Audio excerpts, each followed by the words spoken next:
Carol Angela Davis with your financial blog for Wednesday, April 21st, where the news is all good.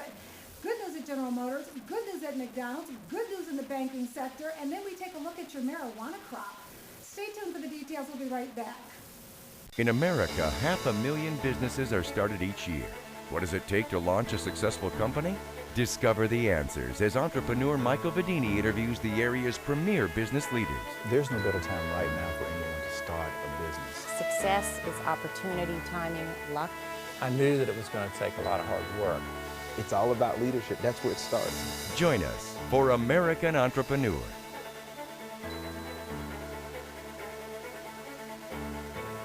I'm Carol Angela Davis. Thank you for joining me. We've got such good news for you today in the financial news. Over at General Motors has made a final payment of $5.8 billion to U.S. and Canadian governments, paying off the last of its $6.7 billion in loans, and that is not all. GM is going to make two big investments for production of next generation Malibu. That's the car Malibu. $136 million in one facility in Fairfax and another $121 million in its Detroit Hamtramck plant. Now, GM has already begun manufacturing that Volt. That's that electric car in Hamtramck, Michigan, where it also makes the Buick Lucerne and the Cadillac DTS large cars. Overall, we should tell you, GM has received $50 billion in federal help. In return, the government got $2 billion in preferred stock, and guess what? 61% of the company's privately held common shares. That is good news for all of us. Over at Apple, the company sold almost 11 million iPods last quarter and doubled its iPhone sales from the same time last year. Apple sold a record 8.8 million smartphones during the quarter that ended on March 27th. Those sales, we should tell you, they helped Apple report a profit of $3.1 billion on revenue of $13.5 billion. Sales of the iPhone in the international market more than doubled from a year ago. And guess what? Those sales represented 75% of the device's total sales. It's interesting. We should tell you that Mac demand is also on the rise. Apple sold 2.9 million computers during the quarter, 33% more than it did a year ago, and a record for that period. And looking at the iPad, the news is good there too. Models for use on AT&T's 3G network. Those models will be available for you at 5 o'clock local time on April the 30th. The iPad will be available at the end of May overseas in Australia, Canada, France, Germany, Italy, Spain. Keep going. Japan, Switzerland, and the United Kingdom. Go Steve Jobs. Go. Over at McDonald's, great news there. You are buying those Big Macs. Great news at McDonald's, boosted by sales growth in the United States. McDonald's says its first quarter profits grew by 11%, exceeding Wall Street expectations.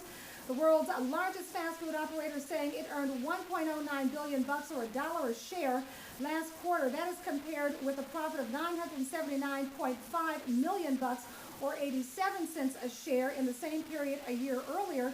We should tell you the revenue jumped 10% to $5.61 billion. Go McDonald's.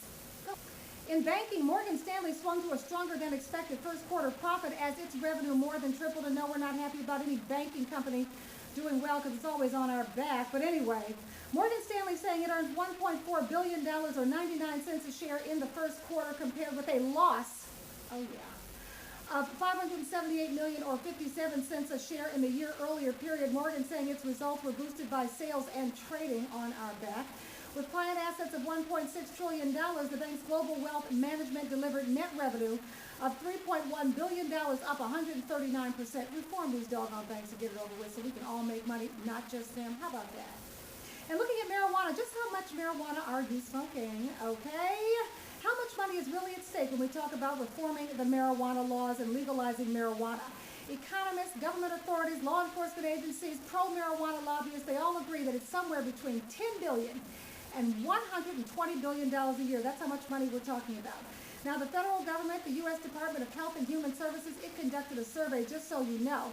It says that roughly 10% of the population above the age of 12 has used marijuana in the past year, while 6% has used it in any given month. Of all the monthly users, 15% use marijuana on a daily basis. We now compare that with alcohol and cigarettes and tobacco. In that category, 52% of Americans above the age of 12 have had an alcoholic beverage, and 28% have used tobacco in any given month. Which is worse for you, the marijuana or the tobacco and the alcohol? I think it's the tobacco and the alcohol. So you better think about that. Those are your stories. I'm Carol Angela Davis. Thanks for joining me. See you tomorrow. Please share me with your friends. Subscribe to me and become my friend and allow me to become yours. See you tomorrow.